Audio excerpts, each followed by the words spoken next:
Hello मित्रांनो, आज आपण या व्हिडिओमध्ये सुरुवात करत आहोत इयत्ता 12वी इंग्लिशचा सेक्शन 4 त्यामधील first chapter history of novel कादंबरीचा इतिहास हा चॅप्टर आज आपण इथे सुरुवात करणार आहोत. काही अडचणी असतील तर कमेंट सेक्शनमध्ये मला निश्चित कळवा. चॅनलला लाईक शेअर आणि सबस्क्राईब करायला विसरू नका. चला तर आता वेळ न गमावता सुरुवात करूया. मग हिस्ट्री ऑफ नोवेल या चॅप्टरला डिटेलमध्ये समजून घ्यायला. The 18th century has gifted English literature two entirely new forms which are without any traces in the ancient classical heritage. इथे काय सांगितलेलं की 18व्या शतकाने इंग्रजी साहित्याला दोन पूर्णपणे नवीन साहित्य प्रकार दिले आणि हे जे दोन्ही साहित्य प्रकार आहेत त्यांचा प्राचीन अभिजात संस्कृतीत काहीतरी कुठे उल्लेख आढळत नाही. अशा प्रकारचे संपूर्ण नवीन साहित्य प्रकार देण्याचं काम 18व्या शतकाने केलेलं आहे. कशाला तर इंग्रजी साहित्याला. आता हे दोन कुठले साहित्य प्रकार आहेत तर one of those was the periodical essay and the other was novel. त्यापैकी एक म्हणजे काय तर पिरियडिकल एसे, ज्याला आपण मराठीत म्हणतो नियतकालिक निबंध. आता नियतकालिक निबंध म्हणजे काय? असे निबंध जे काय होतात तर नियतकालिकानंतर म्हणजे दररोज साप्ताहिक मासिक वृत्तपत्रामधून किंवा मासिकांमधून प्रकाशित होतात. ठीक आहे, तर हे नियतकालिक निबंध हा एक प्रकार दिला इंग्रजी साहित्याला 18व्या शतकाने.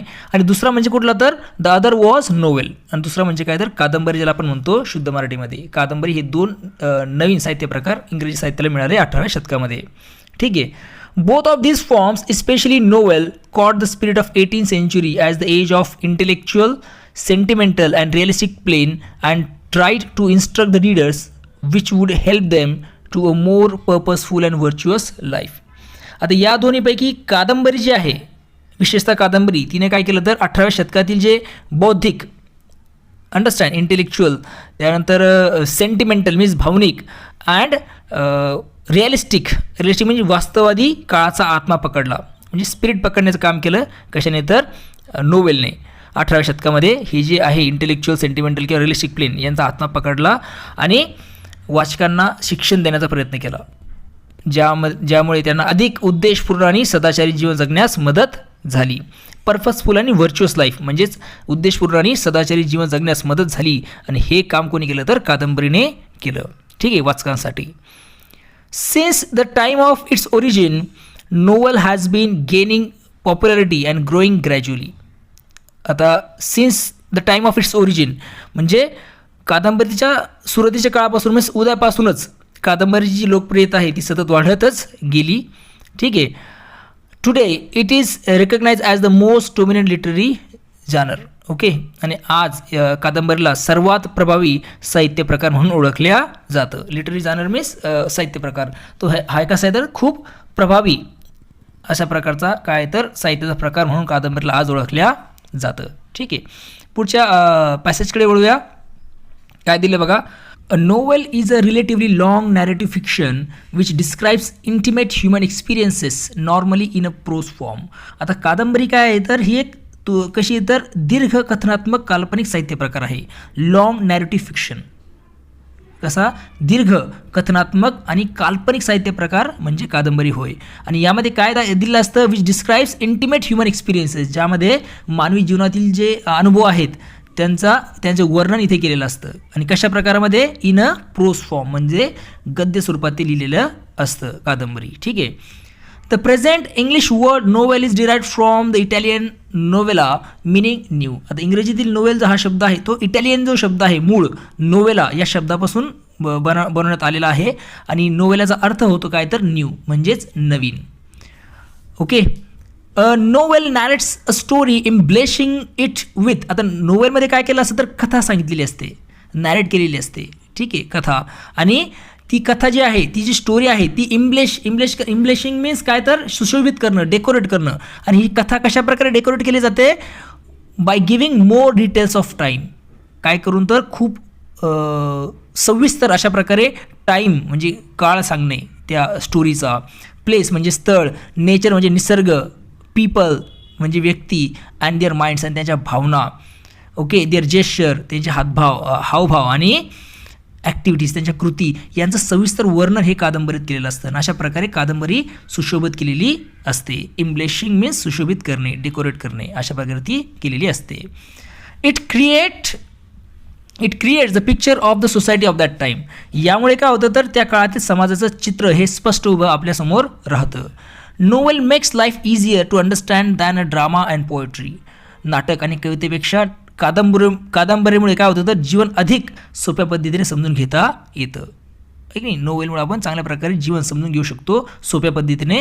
नाटक आणि कविता ते करू शकत नाही, ते काम कादंबरी करते. In modern era novel has adopted literary proofs. आधुनिक काळामध्ये कादंबरीला काय तर साहित्यिक गद्य स्वरूप म्हणून स्वीकारण्यात आलेलं आहे. ठीक आहे. थर्ड पॅसेजमध्ये काय दिलं बघा. The novel as a literary genre has a history of about 2000 years. आता साहित्य प्रकार म्हणून कादंबरीचा जो इतिहास आहे सुमारे 2000 वर्षाचा आहे एक साहित्य प्रकार म्हणून. Among the early precursors of novel a collection of tales known as Greek romances dating from the 2nd to 6th century may top the list. कादंबरीचं सुरुवातीचं रूप म्हणून जे काही ओळखलं जाऊ शकतं ते म्हणजे काय तर ग्रीक रोमॅन्सेस. जे ग्रीक रोमॅन्स कथासंग्रह आहे त्याचा उल्लेख आपण करू शकतो कादंबरीचे सुरुवातीचे रूप म्हणून. आणि या कथा कधी लिहिल्या गेल्या आहेत तर या कथा लिहिल्या गेल्या 2ऱ्या ते 6व्या शतकातील त्या आहेत, तेव्हा त्या लिहिल्या गेल्या. त्यांना आपण कादंबरीचं सुरुवातीचं रूप म्हणू शकतो. These imaginative and delightful stories of ideal love and marvelous adventures profoundly affected the creative writing for the next 1000 years. आता या ज्या काही कथा होत्या कल्पनारम्य अशा, आनंददायक, आदर्श प्रेम, अद्भुत साहसाने भरलेल्या त्या होत्या आणि पुढील 1000 वर्षाच्या साहित्य निर्मितीवर त्यांचा प्रभाव पडला. ठीक आहे. म्हणजे ह्या कथांचा प्रभाव पुढे 1000 वर्षाच्या साहित्य निर्मितीवर पडलेला आपल्याला दिसून येतो. Though novel in the modern era usually makes use of literary prose, the earlier thread of the genre can be found in Virgil's Eclogues or Malory's Morte d'Arthur and or Geoffrey Chaucer's The Canterbury Tale. आज जरी आपण काय करत असलो आधुनिक काळामध्ये कादंबरीचा प्रामुख्याने साहित्य गद्य रूपात आपण त्याचा वापर करत असेल, परंतु जर तसं बघितलं तर कादंबरीची सुरुवातीची रूपं आहेत ती आपल्याला दिसून येतात कशामध्ये तर कॅन बी फाउंड इन व्हर्जिल्स इकोलॉग. व्हर्जिलचं जे इकोलॉग आहे, मॅलरीचं जे मॉन्टे दी आर्थर आहे, जॉफ्रे चॉर्सचं जे कॅन्टरबरी टेल आहे, या ग्रंथामध्ये ते आपला आढळून येतं सुरुवातीचं रूप कशाचं कादंबरीचं. त्यामुळेच कादंबरी हा साहित्य प्रकार काय झाला तर हळूहळू विकसित होत गेला आणि आजच्या आधुनिक काळात तो स्वरूपात तो आता वापरण्यात येत आहे असं आपण बघू शकतो. ठीक आहे. आता पुढच्या पॅसेजकडे वळूया. Murasaki Shikibu's Tale of Genji 1010 has been described as the world's first novel.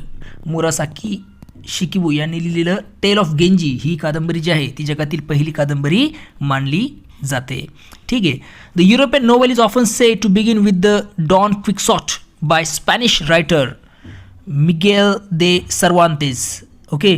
आता युरोपियन कादंबरीची सुरुवात काय झाली तर स्पॅनिश लेखक मिगेल दे सर्वांते यांनी लिहिलेलं डॉन क्विक्सॉट या कादंबरीपासून झाली असं मानल्या जातं. म्हणजे युरोपियन नोवेल लिहिण्याची सुरुवात त्यांच्यापासून झालेली आहे.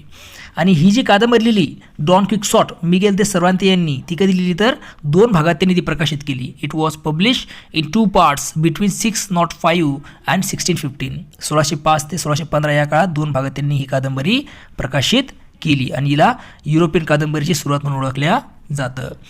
इन द 18th century 18व्या शतकात the appearance of newspaper and magazines attracted a large number of readers from the middle class. 18व्या शतकात काय झालं तर न्यूजपेपर मीन्स वृत्तपत्रे आणि मॅगझिन्स मीन्स मासिकं यांच्या उदयामुळे काय झालं तर मध्यमवर्गीय वाचकांची संख्या वाढली. ठीक आहे. This new readers has little interest in romances and tragedies. Okay. आता हे जे काही नवीन वाचक होते यांना रोमॅन्स आणि शोकांतिका यामध्ये फार इंटरेस्ट नव्हता. विच वर appreciated by the upper class. परंतु जे अप्पर क्लासचे लोक आहेत उच्चवर्णीय त्यांना यामध्ये इंटरेस्ट होता रोमॅन्स आणि शोकांतिकांमध्ये. शोकांतिका म्हणजे काय तर ट्रॅजेडी यामध्ये त्यांना इंटरेस्ट होता, परंतु मिडल क्लासच्या लोकांना त्यामध्ये काही जास्त इंटरेस्ट नव्हता. ठीक आहे. Thus, the need for a new type of literature arose that would express the new idea of 18th century. म्हणूनच 18व्या शतकातील नवीन विचार व्यक्त करणाऱ्या एका नवीन साहित्य प्रकाराची गरज निर्माण झाली. The 18th century new literature was characterized by the spirit of realism and denial of romantic features like enthusiasm, passion and imagination. आता 18व्या शतकात काय झालं तर न्यू लिटरेचर हे जे नवीन साहित्य आलं कॅरेक्टराइज बाय त्यांनी काय केलं होतं तर त्याची ओळख झाली काय तर स्पिरिट ऑफ रिॲलिझम. रिॲलिझम मीन्स वास्तववाद. ही काय तर वास्तववादाचा तो आत्मा आहे अशा प्रकारे नवीन साहित्य उदयास आलं 18व्या शतकामध्ये. आणि या साहित्याने काय केलं तर पूर्णतः डिनाय केलं म्हणजे नाकारलं कशाला तर रोमॅन्टिक फीचर्स जे काही रोमॅन्टिक वैशिष्ट्य आहे त्यांचा पूर्णतः त्याला नाकारलं. आता रोमॅन्टिक वैशिष्ट्य कुठले आहेत तर एन्थुझियाझम मीन्स उत्साह, पॅशन मीन्स भावना आणि इमॅजिनेशन यांना पूर्णतः तिने काय केलं तर दूर केलं. या गोष्टीचा पूर्णतः नकार दिला या नवीन साहित्याने. The foreground for the novel was prepared by all this factors. आणि या सर्व कारणांमुळे कादंबरीसाठी अनुकूल अशी पार्श्वभूमी तयार झाली. ठीक आहे. After 1740 novel originated as the literary form in England. 1740 नंतर इंग्लंडमध्ये कादंबरी हा साहित्य प्रकार उदयास आला. Increase in trade and commerce along with the industrial revolution had given rise to the middle class. आता याच्यामध्ये नवीन जो मध्यम वर्ग आहे तो निर्माण झाला. आणि नवीन मध्यम वर्ग कशामुळे निर्माण झाला तर इन्क्रीज इन ट्रेड, वाणिज्य व्यापार यांच्या वाढीमुळे आणि औद्योगिक क्रांतीमुळे हा नवीन समाज जो आहे मध्यम वर्ग हा निर्माण झाला. A class of people had emerge to occupy an elite status. त्यामुळे समाजात उच्च दर्जा मिळवणारा एक नवीन वर्ग पुढे आला. The realistic picture of everyday life and problems of common people depicted in novels appeal to newly educated class. आता कादंबऱ्यामध्ये ते दाखवले गेलेले सामान्य लोकांचं दैनंदिन जीवन आहे, त्यांच्या समस्या आहे, या काय झाल्या तर नवशिक्षित वर्गाला आवडल्या. ठीक आहे. And was regarded bye them as respectable reading material. आणि त्यामुळे म्हणूनच त्यांनी कादंबरीला एक आदरणीय आणि योग्य वाचन साहित्य म्हणून मान्यता दिली या नवीन वाचकांनी. ठीक आहे. चला पुढे बघूया. Thus, novel as a form appears to have been designed for both to voice the aspirations of the middle and lower classes and meet their longing. आणि म्हणूनच काय झालं तर कादंबरी हा जो साहित्य प्रकार आहे तो मध्यम वर्ग आणि खालच्या वर्गाची जी लोक आहेत त्यांच्या आशा व्यक्त करण्यासाठी, त्याचबरोबर त्यांच्या गरजा पूर्ण करण्यासाठी तयार झाला आहे असं दिसते. ठीक आहे. The spread of machines could provide a time to the educated middle class for reading and discussion about the books. यंत्राच्या वाढत्या वापरामुळे जो शिक्षित मध्यम वर्ग आहे त्या मध्यम वर्गाला वाचनासाठी आणि पुस्तकांवर चर्चा करण्यासाठी वेळ मिळू लागला. कशामुळे झालं हे मशीन स्प्रेड झाले त्यामुळे. ठीक आहे. त्याचा फायदा यांना झाला की हे जे काही मध्यमवर्गीय आहेत त्यांना वाचण्यासाठी वेळ मिळू लागला होता. ठीक आहे. Drama and poetry were the two literary forms that वर फेडिंग अवे. या काळात नाटक आणि कविता हे दोन जे साहित्य प्रकार आहेत ते हळूहळू मागे पडत होते. Novel was a combination of some features of them and some new features were added to the form. कादंबरीमध्ये नाटक आणि कवितेतील काही वैशिष्ट्यांचा समावेश करण्यात आला होता आणि त्यात काही नवीन वैशिष्ट्येही जोडली गेली होती. ठीक आहे. म्हणजे नोवेलमध्ये कॉम्बिनेशन टाकण्यात आलं कशाचं, नाटक आणि कवितेचं, आणि काही नवीन अशी वैशिष्ट्ये पण जोडली गेली होती. It was the prominent form in the 18th century, understand, and onwards to encompass the social, political and cultural happenings and scientific progress. 18व्या शतकामध्ये काय झालं तर आणि त्यानंतर कादंबरी हा महत्त्वाचा साहित्य प्रकार ठरला. समाजातील जे काही सोशल म्हणजे सामाजिक, पॉलिटिकल म्हणजे राजकीय, सांस्कृतिक घडामोडी आहेत, तसेच वैज्ञानिक प्रगती आहे यांचा समावेश करण्याची क्षमता कादंबरीत होती. ठीक आहे. त्यामुळे एक प्रोमिनंट फॉर्म तो बनला कशामध्ये 18व्या शतकामध्ये.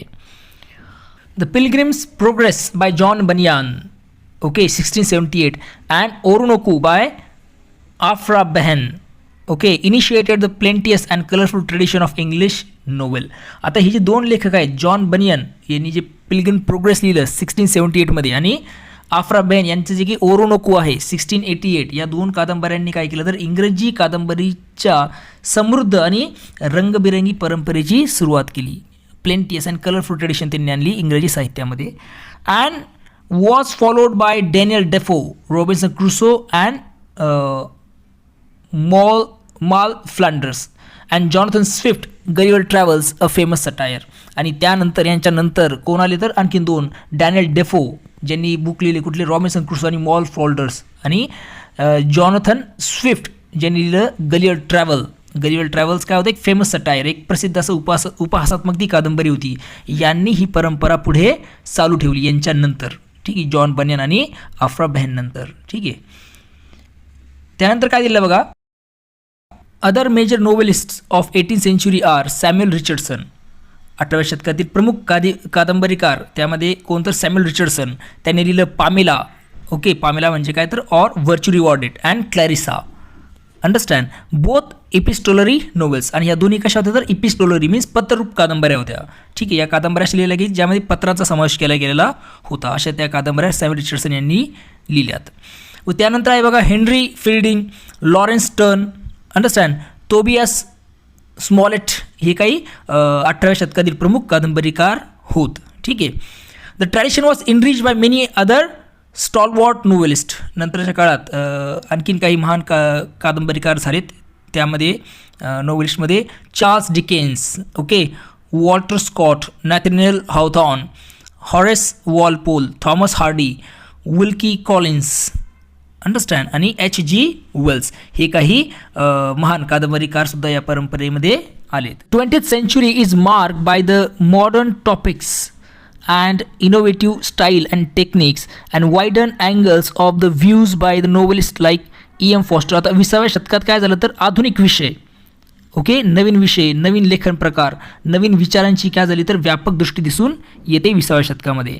आणि यामध्ये काही महत्त्वाचे जे काही लेखक आहेत नोवेलिस्ट, त्यामध्ये कोण, E.M. Forster, James Joyce, Joseph Conrad, Henry James, George Orwell, Graham Greene, D.H. Lawrence, William Holding आणि अँथनी बर्गेस, हे काही काय तर महत्त्वाचे लेखक आपल्याला सांगता येईल 20व्या शतकामधील. ठीक आहे. They widen the circumference of genre by writing political, social, psychological and other modern issues in their novels. आणि हे जे काही कादंबरीकार होते त्यांनी काय केलं तर नवीन विषय, राजकीय, सामाजिक, मानसिक, आधुनिक प्रश्नांवर त्यांनी काय केलं तर कादंबऱ्या लिहिल्या आणि याचं सिर्कम्फरन्स मीन्स आवाका काय केलं तर वाढवण्याचं काम यांनी केलं या नोवेलिस्टने, या कादंबरीकारांनी.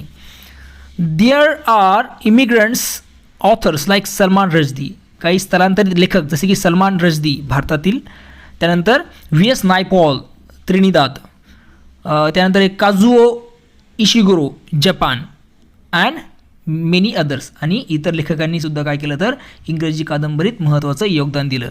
The contribution of women novelist to this great pageant cannot be neglected. आता इंग्रजी कादंबरीचं जे काही महान परंपरा आहे त्यामध्ये स्त्री कादंबरीकारांचं योगदानसुद्धा महत्त्वाचं आहे. त्याला आपण दुर्लक्ष करू शकत नाही, तिकडे आपण निग्लेक्ट करता येणार नाही. The novel of manners Evelina by the Frances Burney, okay, Frances Burney यांची जी एव्हेलिना ही कादंबरी आहे, नोवेल ऑफ मॅनर्स मीन्स वर्तनकारी कादंबरी, ही प्रसिद्ध आहे. त्यानंतर Gothic novel by Ann Radcliffe. आता ॲन रॅडक्लिफ जे आहे त्यांनी सुद्धा गोथिक नोवेल्स लिहिल्या, कादंबऱ्या लिहिल्या. आता गोथिक नोवेल्स म्हणजे काय तर अशी कादंबरी की ज्यामध्ये भय, रहस्य, थरार यांचा समावेश असतो, त्याला आपण गोथिक नोवेल असं म्हणतो.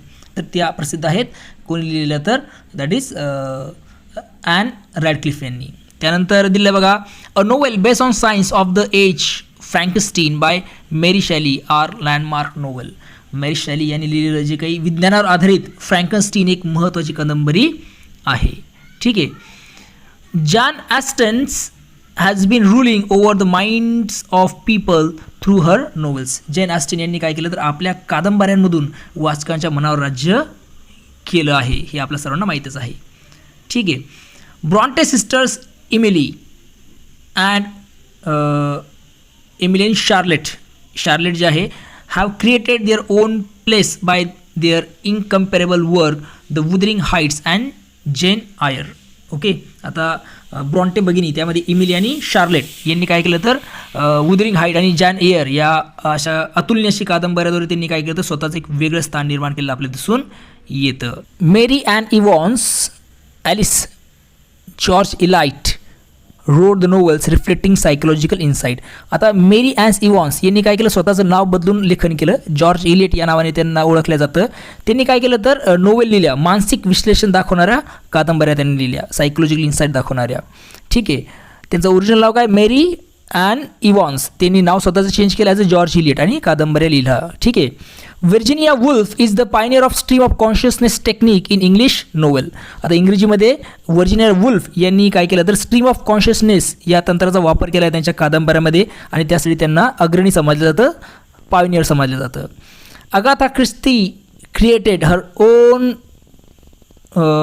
Place by writing many novels based on crime. Agatha ख्रिस्ती यांनी काय केलं तर गुन्हेगारी कादंबऱ्या लिहिल्या आणि त्यामध्ये त्यांनी स्वतःचं विशेष स्थान निर्माण केलं. Hercule Poirot and Miss Marple are the evergreen detectives created by her. आता हे दोन जे कॅरेक्टर त्यांनी बनवले, निर्माण केले, ते अजरामर असे गुप्तहेर आहेत. हर्क्युल पॉयरो आणि मिस मॉर्पेल. अगाथा ख्रिस्ती यांनी गुन्हेगारी कादंबऱ्यात यांचा वापर केला आणि ते खूप अजरामर असे गुप्तहेर आहेत. ठीक आहे. Harper Lee, Margaret Atwood, Toni Morrison and Alice Walker have elevated the tradition further to prosperity. यांनीही इंग्रजी कादंबऱ्याची परंपरा जी आहे ती अधिक समृद्ध करण्याचं काम केलं आपल्याला दिसून येतं. इथं आपला फर्स्ट पार्ट संपतोय. सेकंड पार्ट जो इंडियन सिनेरिओ, आता याला आपण काय करणार आहोत पुढच्या व्हिडिओमध्ये डिस्कस करणार आहोत. आय होप तुम्हाला आजचा इथपर्यंत व्हिडिओ समजलेला आहे. काही अडचण असेल तर कमेंट सेक्शनमध्ये मला निश्चित कळवा. चला तर पुन्हा भेटूया नवीन व्हिडिओमध्ये. बघत राहा सुबोध फाउंडेशन हे आपलं यूट्यूब चॅनलला लाईक शेअर सबस्क्राईब करायला विसरू नका. तोपर्यंत थँक्यू अँड टेक केअर.